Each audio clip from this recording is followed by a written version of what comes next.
మిత్రులు చాలామందిని ఇక్కడ ఈ నెల తెలుగు నెల సందర్భంగా కలుస్తున్నందుకు సంతోషంగా ఉంది. కొంతమంది మిత్రులు సతీష్ మన్నన్ గారు, శ్రీనివాస్ సిరిగన్ గారు, ఇలా కొంతమందిని చాలా కాలంగా పేర్లు తెలుసు కానీ మనుషుల్ని చూడటం కలవటం వాడే మొదటిసారి సంతోషంగా ఉంది. కొత్త మిత్రులందరినీ కూడా కలుస్తున్నందుకు సంతోషంగా ఉంది. నెల తెలుగు నెల గురించి 20 నెలలుగా వింటూనే ఉన్నాను. ప్రతి నెల కూడా నాకు ఈమెయిల్స్ వస్తూనే ఉంటాయి. వెళ్ళాలి, ఇది మంచి మంచి టాపిక్లు ఉన్నాయి, వెళ్ళి వినాలనిపిస్తూ ఉంటుంది. కానీ డల్లాస్కి షికాగోకి ఉన్న దూరం వల్ల ఇప్పటిదాకా కుదరలేదు. ఇన్నాళ్ళకి వాళ్ళు అక్కడ రావడానికి వచ్చినందుకు సంతోషంగా ఉంది. ఈ సాహిత్య వేదిక అంటే మామూలుగా సాహిత్యాన్ని సృజించే వాళ్ళు మాట్లాడుతూ ఉంటే మనందరం వింటూ ఉంటాము. అలా చేయటానికి నేను నిజానికి కవిని కాదు, రచయితని కాదు, కథలు రాయలేదు, కవితలు రాయలేదు. నేను చేసే పనుల్లో ఏమిటంటే పుస్తకాలు చదవటం. కొద్దిగా ఎక్కువగానే చదువుతాను మిగతా వాళ్ళతో పోల్చుకుంటే, కానీ సృజనకారుణ్ణి కాదు. ఓకే, ఈ అంటే పుస్తకం .netలో ఈ మధ్య 100 పోస్టులు రాస్తానని చెప్పేసి ఇందాక సుబ్రహ్మణ్యం గారు చెప్పారు. పుస్తకం .netలో పుస్తకం రాస్తున్నప్పుడు ఈ మధ్య 3 వారాల క్రితం నేను గత సంవత్సరం చదివిన పుస్తకాలని ఒక లిస్టు పెట్టాను. లిస్టు పెడితే ఒక ఆయన అడిగారు, ఏమండి చౌదరి గారు ఇన్ని పుస్తకాలు లిస్టు పెట్టారు, ఈ పుస్తకాల్లో ఒక్క పుస్తకం వల్ల నా జీవితంలో ఈ సంవత్సరంలో ఒక ముఖ్యమైన పని జరిగిందని చెప్పేసి మీరు ఏమన్నా చెప్పగలరా అని. సరే ఆయన అడిగారు కదా అని చెప్పేసి నేను మళ్ళీ ఆ పుస్తకాల లిస్ట్ అంతా ఒకసారి చూశాను. ఏంలే అంటే ఒకటి, ఇంకా జీవితాలు మారే వయసులో లేననుకుంటాను, అదొక కారణం అవ్వచ్చు. 2, పుస్తకాలు చదివితే జీవితాలు మారుతాయని చెప్పేసి నేను ఎప్పుడు అనుకోలేదు. అంటే పుస్తకాలు చదువుతుంటే వాటి ప్రభావం మన మీద ఉంటుంది, మన ఆలోచనలు మీద ఆ ప్రభావం ఉంటుంది, మన జీవన శైలి మీద నెమ్మదిగా ప్రభావం కనిపించవచ్చు. కానీ ఇలా ఈ పుస్తకం చదివిన తర్వాత వెంటనే మారిపోతాం అనేది పెద్ద ఎక్కువగా జరగకపోవచ్చు. అంటే కొంతమందికి జరగచ్చు. నేను పలానా పుస్తకం చదివిన తర్వాత దానివల్ల నాకు ఉత్తేజం పొంది నేను పలానా పని చేశానని చెప్పేవాళ్ళు చూశాను. ఏదో వృత్తిపరమైన పుస్తకాలు, నా సైకాట్రీ పుస్తకాలు చదువుతూ ఉంటాను, వాటి వల్ల నేను కొన్ని మార్చుకోవటం, ఈ గత సంవత్సరం కొన్ని మార్పులు చేయడం జరిగింది. కానీ ఆ పాఠకుడు అడిగిన మిత్రుడి ఉద్దేశం అది కాదు, నేను అర్థం చేసుకునే ఉద్దేశం అది కాదు. అయినా చిన్నప్పటి నుంచి కూడా ప్రతి వాళ్ళు కూడా ఎందుకు పుస్తకాలు చదువుతా అట్లా టైం వేస్ట్ చేస్తావు, ఇన్ని పుస్తకాలు చదవడం ఎందుకు, నీ క్లాస్ పుస్తకాలు చదువుకుంటే కొద్దిగా పనికి వస్తుంది కదా, లేదా నీ ఫస్ట్ మార్క్ వస్తుంది కదా, నీకు గోల్డ్ మెడల్ వస్తుంది కదా, ఇట్లా దాని మీద పెట్టే శ్రద్ధ దీని మీద పెడితే నువ్వు ఇది చేయొచ్చు కదా, ఇది చేయొచ్చు కదా అంటాం చిన్నప్పటి నుంచి వింటూనే ఉన్నాను. నిజానికి ఏంటంటే పుస్తక పఠనం అన్నది వ్యసనం. కొంతమంది సిగరెట్లు తాగుతారు, కొంతమంది ఆల్కహాల్ తాగుతారు, కొంతమంది జూదం ఆడతారు. నేను పుస్తకాలు చదువుతాను. వాళ్ళకి అది దాంట్లో ఆనందం వస్తుంది, నాకు దీంట్లో ఆనందం వస్తుంది. ఈ ఆనందం కోసం మాత్రమే పుస్తకాలు చదువుతాను.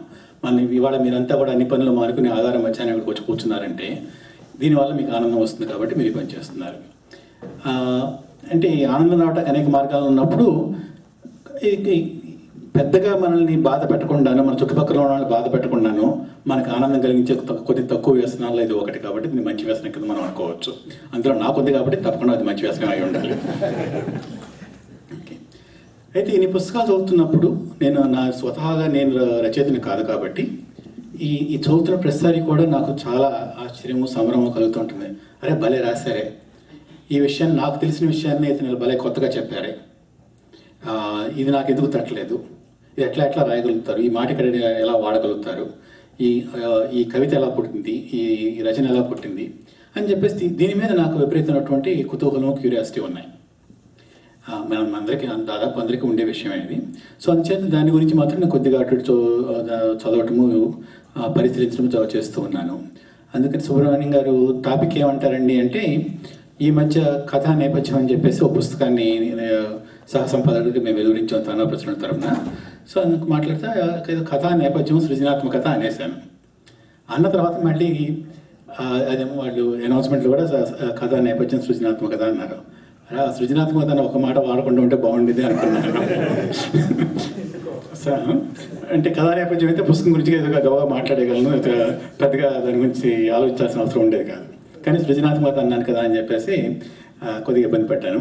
సరే, సృజన అంటే భీమారావు గారి అమ్మాయి కాదు, అంటే భీమారావు గారి అమ్మాయి కూడా కాదు. సో సృజనాత్మకత అంటే సృజన కలిగి ఉంటాం, క్రియేటివిటీ అంటాం. సృజన అంటే సృష్టి, ఇంతకు ముందు లేనిదాన్ని కొత్తదాన్ని పుట్టించడం, క్రియేషన్, ప్రొడక్షన్, గ్రోత్, ఇవి నిఘంటువులు చెప్పే అర్థాలు.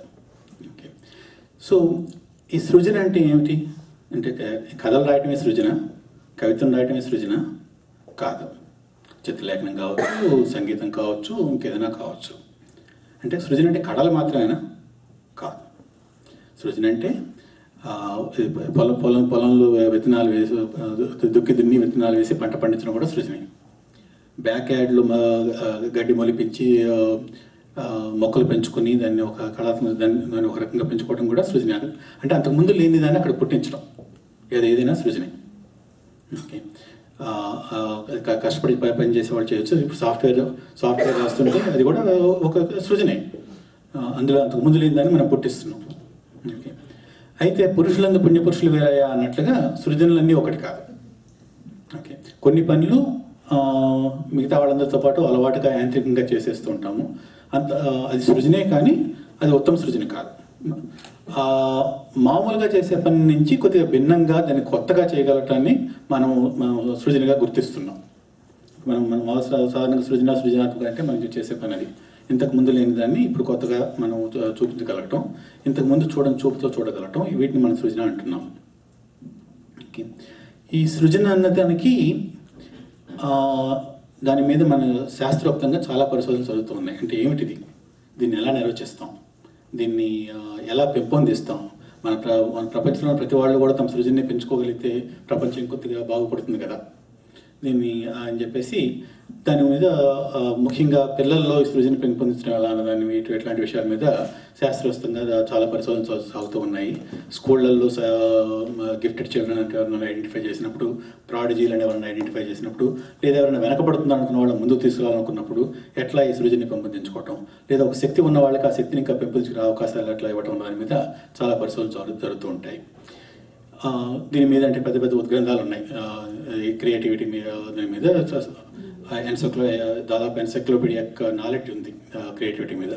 దాని అంతటి గురించి మనం ఇప్పుడు పెద్దగా మాట్లాడుకోవాల్సిన లేదు. మనం మామూలుగా ప్రస్తుతానికి కళల్లో సృజనాత్మకత, ముఖ్యంగా రచనలో సృజనాత్మకత గురించి మాట్లాడుకుందాం.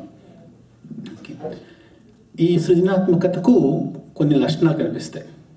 ఓకే, ఏదో ఒక భావం మనల్ని ఉత్తేజితం చేయగలగాలి, ఇన్స్పిరేషన్.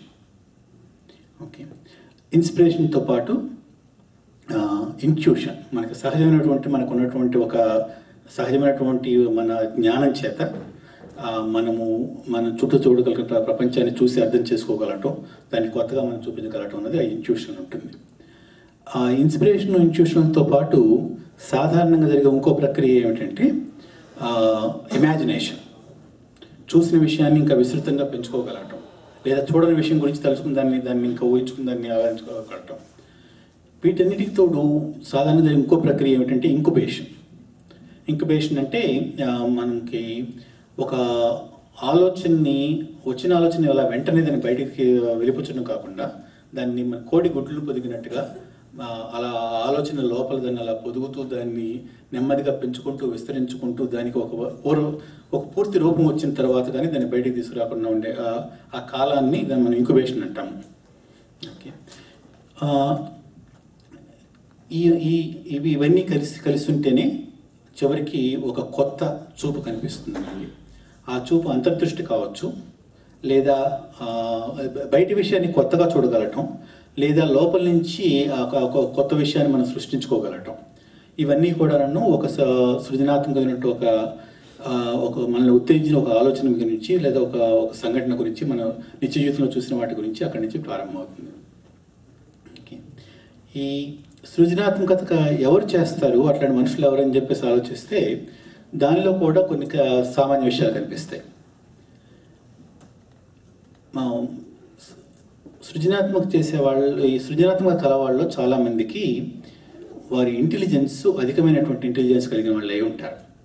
ఓకే, మన రచనలు, కవితలు ఎట్లాంటి వాటిని మాట్లాడుకుంటే మనం చెప్పే ఇంటెలిజెన్స్ భాషా సంబంధమైనటువంటి ఇంటెలిజెన్స్ అనమాట. అంటే సెమాంటిక్ ఇంటెలిజెన్స్ లేకపోతే లింగ్విస్టిక్ ఇంటెలిజెన్స్ అంటాం. ఆ రకమైన ఇంటెలిజెన్స్ ఉంటుంది. లేదు ఒక యంత్రాలు ఉత్పత్తి చేసేవాళ్ళు అలా ఉండే వాళ్ళకి ఇంకో రకమైనటువంటి ఇంటెలిజెన్స్ ఉంటుంది. శారీరక శ్రమతో కొన్ని కొత్త విషయాలు చేసే వాళ్ళకి ఇంకో రకమైన ఇంటెలిజెన్స్ ఉంటుంది. సో ఇంటెలిజెన్స్ ఒక ముఖం కాదు, బహుపార్శ్వాలు ఉంటాయి. కానీ ఏ పార్శ్వం అన్నా కూడా సృజనాత్మకతగా అవసరమైనటువంటి ఇంగ్రీడియంట్స్లో ఇంటెలిజెన్స్ ఒకటి. ఓకే. రెండవది, ఈ సృజనాత్మకత ఎక్కువగా ఉన్న వాళ్ళలో ఒక రకమైనటువంటి అమాయకత్వం ఉంటుంది, నేవిటీ అని. ఓకే. అది ఏమిటంటే వాళ్ళకి తెలియకపోవటం కాదు, విస్తృతమైనటువంటి జ్ఞానం వాళ్ళకు ఉండొచ్చు, వాళ్ళకు చాలా చదివి ఉండొచ్చు. సాధారణంగా ఇప్పుడు కవిత్వం రాసేవాళ్ళు, కథలు రాసేవాళ్ళు, భాషాపరంగా సృష్టించేవాళ్ళు కూడా విపరీతంగా చదువుతారు. చదవటం అనేది కూడా వాళ్ళ లక్షణాల్లో ఒకటి. అయితే ఆ జ్ఞానం ఉంటుంది. ఆ జ్ఞానంతో పాటు ఒక రకమైనటువంటి ప్రపంచాన్ని కొత్త చూపుతో చూసేటువంటి ఒక అమాయకత్వం ఉంటుంది. ఓకే. ఆ అమాయకత్వం కూడా సృజనాత్మక అవసరమైన విషయం. అంటే ఒక రకమైన జ్ఞానము ఉంటుంది, దాంతోపాటు అమాయకత్వం ఉంటుంది. ఓకే. ఇది కాకుండా యాండ్రోగైనీ అంటాం. అంటే పురుషత్వము స్త్రీత్వము రెండు సమపాళ్ళలో కలిసినటువంటి ఒక బుద్ధి వికాసం. ప్రపంచాన్ని ఒక చూపుతో కాకుండా రెండు చూపులతో ఒకేసారి చూడగలటం. ఓకే. జేనస్ అని చెప్పేసి ఒక 2 తలల సర్పం ఉంటుంది గ్రీకు మిథాలజీలో. చాలామంది రచయితలని, కళాకారులని అధ్యయనం చేసినటువంటి ఒక సైకియాట్రిస్టు రాథెన్స్టీన్ అనే ఆయన దీన్ని సృజనాత్మక కళాకారులందరికీ కూడా ఒక జానూసియన్ పర్సనాలిటీ ఉంటుందన్నాడు. అంటే 2 తల సర్పం వాళ్ళలో ఉంటుంది. 2 వైరుధ్యాలని వాళ్ళు పరస్పరం 2 వైరుధ్యాలు వాళ్ళలో కలయించుకుంటూ ఉన్నటువంటి జరిగేటువంటి ఆ మదనంలో నుంచి కొత్త సృష్టి పుడుతుందని చెప్పేసి అతని సిద్ధాంతం అన్నమాట. సో యాండ్రోగైనీ అన్నది ఉంటుంది. వీటితో పాటు ఒక రకమైనటువంటి కొంతమంది కళాకారుల్లో ఒక రకమైనటువంటి మానసిక మాంద్యం కూడా ఉంటుంది. ఓకే. ముఖ్యంగా పాశ్చాత్య కళాకారుల్లో రచయితలు కానివ్వండి, చిత్రకారులు కానివ్వండి, సంగీతకారులు కానివ్వండి, వీళ్ళు చాలామంది అంటే మామూలు వాళ్ళు కాకుండా మన జీనియస్లు అని చెప్పేసి మనము గుర్తించి ఎవరైతే ఒక పందాన్ని మార్చారు, ఒక కడతాలు పందాన్ని మార్చారు అని చెప్పి మనం చెప్పిన వాళ్ళు ఉంటే వాళ్ళలో చాలామంది గురించి మనం కానీ పరిశోధిస్తే వాళ్ళలో చాలామందికి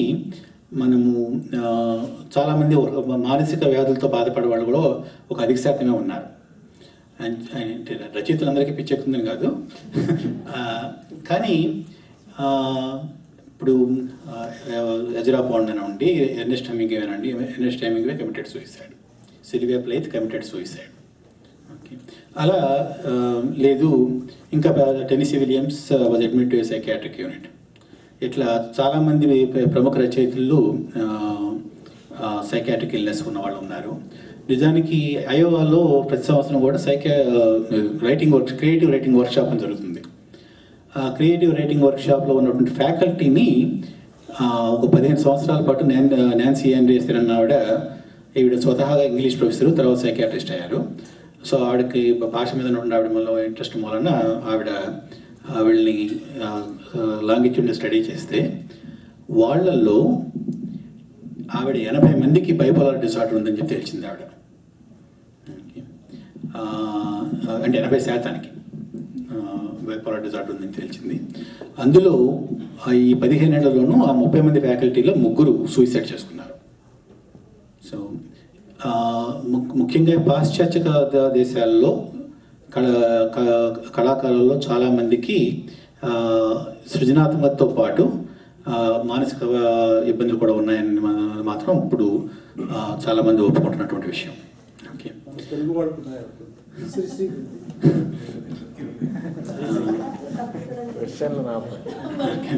అంటే మనకి పరిశోధించి చెప్పే విషయం మనకి ఈ విషయంలో పరిశోధన జరగలేదు, అంచె నిర్ధారణగా మనం ఏమీ చెప్పలేము. కానీ మనకు తెలిసిన రచయితలు కొంతమంది జీవితాలను పరిశీలిస్తే వారు మిగతా వాళ్ళ జీవితాలతో సమంగా జీవించట్లేదని చెప్పి కొంతమంది విషయంలో అర్థమవుతుంది. రెండవది, మనకి రచయితల్లో చాలామందికి రచన జీవితం కాదు. వాళ్ళ వేరే జీవితంలో రచన అన్నది వాళ్ళ జీవితంలో ఒక పార్శ్వము, ఒక హాబీ, అంతేకాని వాళ్ళ రచన జీవితం కాదు. అది కూడా మనకి కొంత తేడా కలిగిస్తూ ఉండొచ్చు. మూడోది, మనకి మానసిక జాడ్యాల గురించి మనకి దాపరికం చాలా ఎక్కువ. ఓకే, రచయితలు, కొంతమంది రచయితలు మాత్రమే మనకి పబ్లిక్ ఫిగర్స్. ఓకే, చాలామంది రచయితల గురించి మనకి వ్యక్తిగతంగా మనకి ఎక్కువ తెలియదు. అంచేత ఈ విషయంలో మన తెలుగు వాళ్ళ గురించి మనం స్పష్టంగా చెప్పడానికి మనకి ప్రస్తుతం వీల్లేదు.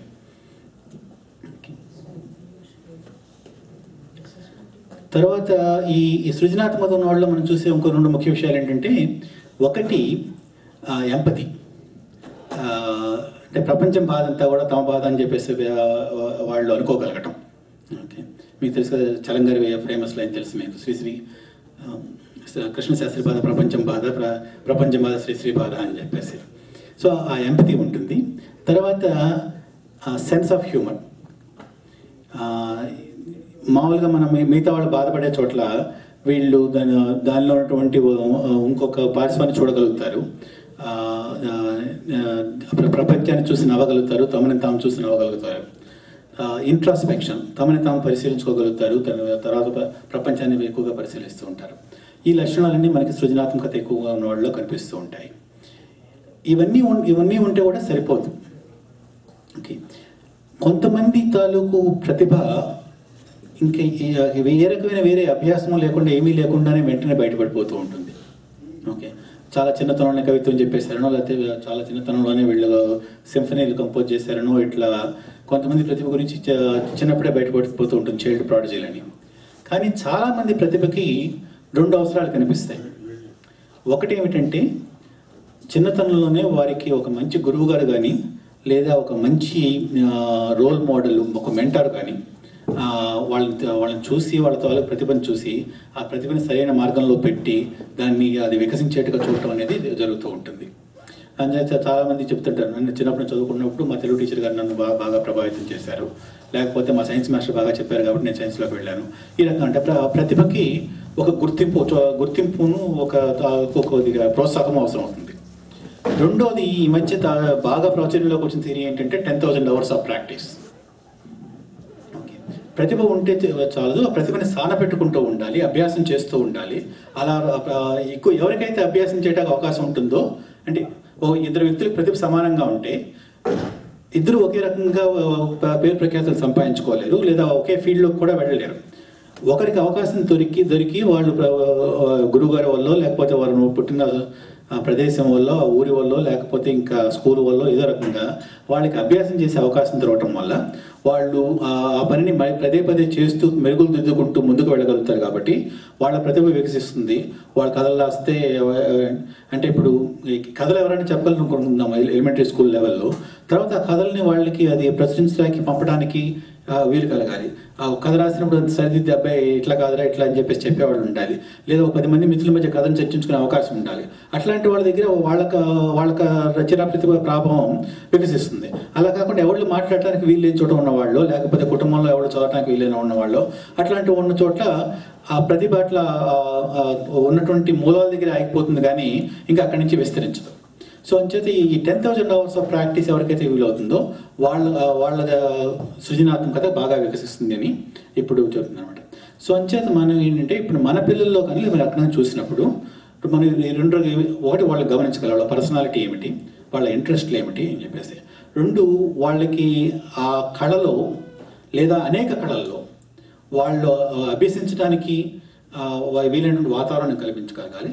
తర్వాత వాళ్ళకి ఒక ప్రావీణ్యం ఏదైనా ఒక కళలో కనిపిస్తున్నప్పుడు అభ్యాసం, ఆ ప్రాక్టీస్ వాళ్ళకి చేసే అవకాశం ఇచ్చి దాన్ని మనం ముందుకు తీసుకెళ్ళగాలి. అప్పుడు సృజనాత్మకత వికసించడం జరుగుతుంది. ఆ తర్వాత వారి యొక్క ప్రతిభలో తరతమాలుగా ఆ పెరుగుదల కనిపిస్తూ ఉంటుంది మనకి. అది. సో ఇంతకీ ఈ కథలు ఎలా రాస్తారని చెప్పేసి అనుకున్నాం కదా. చాలా కాలం క్రితం, ఒక దాదాపు 40 ఏళ్ల క్రితం, శార్వరి అనే ఒక రచయిత ఆ కాలంలో ప్రఖ్యాతులు ఉన్న రచయితలందరినీ, ముఖ్యంగా కథలు రాసే రచయితలందరినీ కూడా మీరు కథలు ఎలా రాస్తారు అని అడిగి వాళ్ళతో వ్యాసాలు రాయించారు. ఆ వ్యాసాలన్నీ కలిపి ఒక పుస్తకంగా వచ్చింది, కథలు ఎలా రాస్తారు అని చెప్పేసి. బుచ్చిబాబు గారు, తిలక్ గారు, కళ్యాణ సుందరి జగన్నాథ్ గారు, ఇట్లా ఆ కాలంలో ప్రసిద్ధులైన రచయితలు అందరూ కూడాను ఆ వ్యాసాలు రాశారు. ఓకే, వాళ్ళు ఆ వ్యాసాలన్నీ కూడా కథల టెక్నిక్ వీటి గురించి ఎలా ఉంటుంది. తర్వాత 1992లో వల్లంపాటి వెంకట సుబ్బయ్య గారు కథాశిల్పం అని ఒక పుస్తకం రాశారు. అది టెక్నికల్గా కథ అంటే ఎలా ఉంటుంది, దీనికి నంగాలు ఉంటాయి, ఈ రకంగా దీన్ని ఈ కథ ఉంటుంది అని చెప్పేసి అలా వివరిస్తుంది. కొన్ని మంచి కథలు తీసుకుని వాటిని విశ్లేషిస్తుంది. కొన్ని బాగున్న కథలు, కొన్ని బాగోని కథలు, లేకపోతే ఈ కథలో ఈ పాట బాగుంది, ఈ పాట బాగోలేదని చెప్పేసి దాన్ని విశ్లేషిస్తూ ఉంటుంది అన్నమాట. సో ఇలా 2 పుస్తకాలు ఉన్నాయి. అలాగే తెలుగు కథకులు కథన రీతులు అని మధురాంతకం రాజారాం గారు, సింగమనేని నారాయణ గారు కలిసి కొన్ని వాల్యూమ్స్ వివరించారు. ఇంకా ఇలా కథల గురించి చాలా పుస్తకాలు ఉన్నాయి. అయితే ఇవేవి కూడాను ఒక పర్టికులర్ రచన ఎలా పుట్టిందన్న దాని గురించి ఎప్పుడు మాట్లాడడం లేదనమాట. యాక్చువల్ ఇంకో సంవత్సరం ఉంది. ఈ మధ్య ఒక 97-98 ప్రాంతాల్లో విజయవాడ సాహితీ మిత్రులు ఒక 5 రచయితల కథలు తీసుకుని వాళ్ళతో వాళ్ళ కథ తమ ఎలా రాశారు, ఎందుకు రాశారని చెప్పేసి వాళ్ళ కథను వివరించడం, తర్వాత కథ కలిపివేయటం, 1 సంవత్సరం పాటు ఒక 5 కథలు వేయటం జరిగింది. 97 ప్రాంతాల్లో ఆర్ఎం ఉమామహేశ్వరరావు అని చెప్పేసి ఒక కథా రచయిత మీ అందరికీ పరిచయం ఉన్న అతను అంటాడు. నోరుగల్ల ఆడది ఇట్లాంటి కథలు రాసిన అతను. ఆంధ్రజ్యోతి ఆదివారం పత్రికకి ఇన్ఛార్జిగా ఉండేవాడు.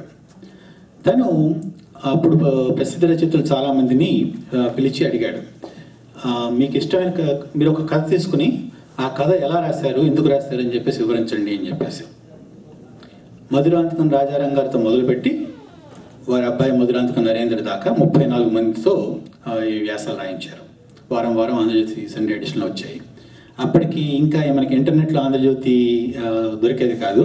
అంచేత ఇక్కడ మనం ఉన్నవాళ్ళం కూడా మనకు చదవటానికి ఆ రోజులు అవకాశం లేదు. సో ఒక 2002 ప్రాంతంలో నేను హైదరాబాద్ వెళ్ళినప్పుడు అప్పటికి ఆంధ్రజ్యోతి మూతపడిపోయింది. ఇంకా మళ్ళీ రెండోసారి ఇంకా మళ్ళీ ప్రారంభం కాలేదు.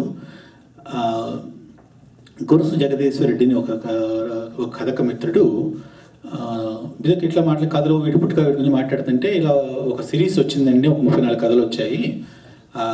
ఇప్పుడు అంటే అప్పుడు వారం వారం చదివారు కానీ ఎప్పుడు పుస్తకంగా రాలేదు, ఏం లేదు, ఏదైనా అది పుస్తకంగా వస్తే బాగుంటుంది అని అన్నారు. అప్పుడు చేద్దానండి, బాగానే ఉంటుంది, మంచి ఐడియా బాగానే ఉంది అంటే ఆయన పని కట్టుకుని ఆ కథలన్నీ కూడా జిరాక్స్ చేయించి ఒక బైండి చేయించి వెతుక్కుంటూ పట్టుకొచ్చి ఇచ్చారు. మనం చేద్దాం, ఇవ్వండి అని చెప్పేసి చదివితే నాకు 34 వ్యాసాలు కూడా ఈ కథల పుట్టుక గురించి కొత్త ఇన్సైట్స్ మనకు తెలుస్తూ వచ్చినాయి. అంటే రచయితలు కథలు ఎలా రాస్తారన్న దాని గురించి ఇలా అనిపించింది. అంచేత మనకేంటి కథలంటే ఇంట్రెస్ట్ ఉన్న వాళ్ళకి, సాహిత్యం అంటే ఇంట్రెస్ట్ ఉన్న వాళ్ళకి ఈ వ్యాసాలు బాగుంటాయి అనిపించింది.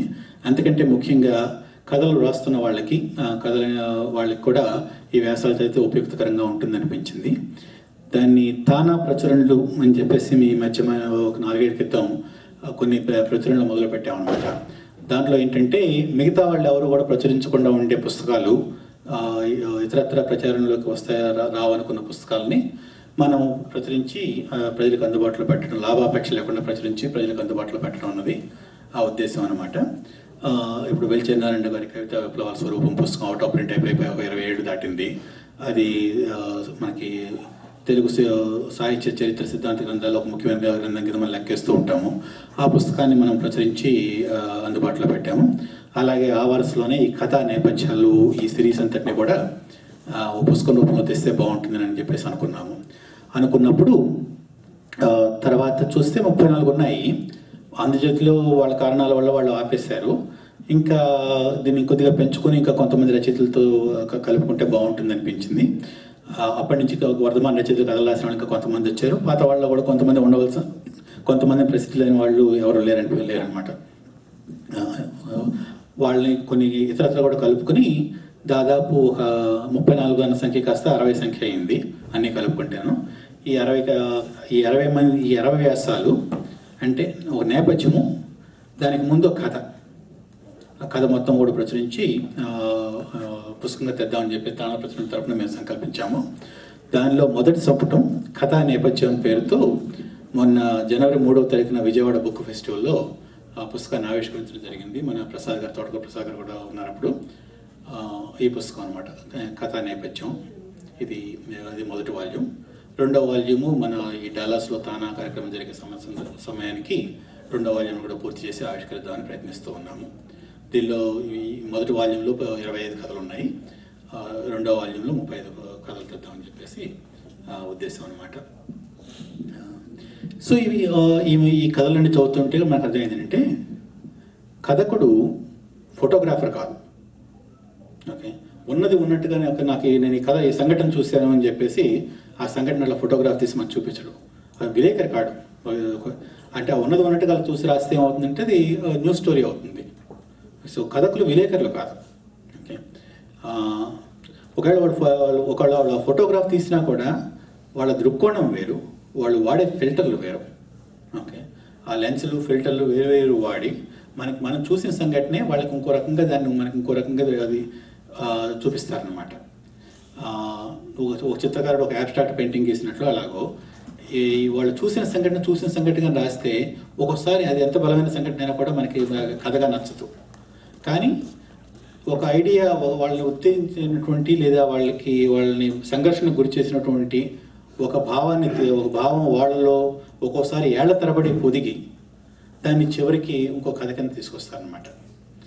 ఒక్కోసారి జరిగిన సంఘటన గురించి వెంటనే స్పందించి 24 గంటలు కథ రాసిన సందర్భాలు ఉంటాయి. బలివాడ కాంతారావు గారి ఫేమస్ కథ ముంగిస కథని ఆయన పక్కింట్లో వాళ్ళు ఎవరో ముంగిసి పెంచుకోవడం చూసి వాళ్ళు దీని మీద కథ రాస్తామని అడిగితే 24 గంటలు రాస్తారట. ఆయన బహుశా ఇప్పుడు ఆయన కథల్లో బాగా ప్రసిద్ధి పొందిన కథ అదే. ఓకే, ఆయన probably least amount of tension పడిన కథ కూడా అయి ఉండొచ్చు. ఓకే, అలా కాకుండా అల్లం శేషగిరిరావు గారు చీకటి కథకి ఆ మూలం దాదాపు 40 ఏళ్ల క్రితం ఆయన జరిగిన ఒక సంభాషణ. పెద్దపట్టు సుబ్రహ్మణ్యం గారు ఏసురన్న కథకి ఇంతకుముందు ఎప్పుడో 10-12 ఏళ్ల క్రితం జరిగిన ఒక సంఘటనని ఆయన ఇప్పుడు ఈనాటి తర్వాత కథగా రాశారు. సో లేదా ఒక సంఘటన కాదు, 3-4 సంఘటనలు వాటికి ఉన్నటువంటి సామాన్యత, వాటి స్వరూపంలో ఉన్న సామాన్యతను అర్థం చేసుకుని వాటన్నింటినీ కలిపి రాయటం అనేది ఒకసారి జరుగుతుంటుంది. ఒక్కోసారి చాలా ప్రభావం చేసే సంఘటన గురించి కథ రాస్తున్నా కూడా కథ చదివినప్పుడు ఆ సంఘటన ప్రాముఖ్యత అసలు మనకి పాఠకుడిగా మనకు అసలు కనిపించదు. ముసల్దాని ముల్లి అనే ఒక పెద్ద కథ రాశారు ఆడేపల్లి లక్ష్మీపతి గారు. ఎందుకు రాశానంటే ఆయన చెప్పింది ఏంటంటే, నేను ఒక వరద సమయంలో ఒక నది పక్కన నేను ఇరుక్కున్నాను, నది దాటాలి. అక్కడ ఒక తెలుగు వాళ్ళు అని చెప్పేసి ఒక జాతి వాళ్ళ పని ఏంటంటే వరదలు వచ్చినప్పుడు వాళ్ళు నడిని ఎట్లా దాటాలో వాళ్ళు తెలుసు. అందుకని మనిషి చేతి పట్టుని దాటిస్తారనమాట. ఈయన దాటిస్తానంటే పక్కన ముసలాడు వచ్చి నేను అదే దాటించే మనిషి ఒకడున్నాడు, ఈయన ఉన్నాడు, ఒక బేద ముసలావిడ ఉంది. ఆ దాటించే మనిషి నేను మిమ్మల్ని దాటించానంటే ఆవిడ దాటిస్తానంట. అంటే ఈయన కాదు, నేను డబ్బులు ఇస్తాను, ఎక్కువ ఇస్తానంట. డబ్బులు ఇవ్వకపోయినా పర్లేదు, నేను ముందు ఆవిడనే దాటిస్తానని చెప్పి తీసుకెళ్ళి దాటించాడు. He was very impressed with that. దాని తర్వాత ఆయన వరద ప్రయాణం ఈయన పెద్ద కథ రాశాడు. ఆ పెద్ద కథలో ఒక సెంటెన్స్లో ఈ ముసల్దానికి ఈ వరద దాటించడం అని ఉంటుంది. ఈ కథకి ప్రేరణ ఏమో ఆ సంఘటన, కానీ కథ చాలా విస్తరించుకుని చాలా విషయాలను కవర్ చేస్తుంది. కానీ ఈ మూలం ఎక్కడుంది? ఓకే, అలా మనకి ఆ మూలాన్ని కనిపెట్టడం కష్టం అవుతుంది. సో ఈ రకమైనటువంటి చాలా వివరాలు మనల్ని ఆలోచన చేసి, ఎందుకు అంటే ఈ కథ ఎట్లా రాశారు, ఈ కథ మూలం ఇదా, దీన్ని మనం అట్లా ఏం చేస్తాం, ఇంకోళ్ళైతే ఏం చేస్తారు, ఈ రకమైన ఆలోచన మనం చేసే అవకాశాలను ఈ నేపథ్యాలు మనం చదివితే తెలుస్తుంది. సో ఈ కథ ఇవన్నీ చదివిన తర్వాత మనకు తెలిసే విషయం ఏంటంటే, కథ రాయడానికి ఒక సింగిల్ ఫార్ములా అంటే ఏం లేదు. కవిత్వం ఒక ఆల్కెమీ అని తిలక్ అన్నట్టుగానే కథ రాయటం కూడా ఆల్కెమీనే. ఓకే, కాకపోతే ఆ రహస్యం చాలా కొద్దిమందికి తెలుసు. తెలిసిన వాళ్ళకి కూడా ఒకళ్ళు తెలిసిన రహస్యం ఉండేవాళ్ళు తెలియదు. ఓకే, అంటే కథలు రాయటానికి ఒక పద్ధతి అంటూ లేదు. ఒక రకంగా కథలన్నీ ఒక రకంగా పుట్టవు. ఏ కథ పుట్టుక దాందే, ఏ రచయిత పద్ధతి ఆ రచయితే. ఓకే, సెలవు.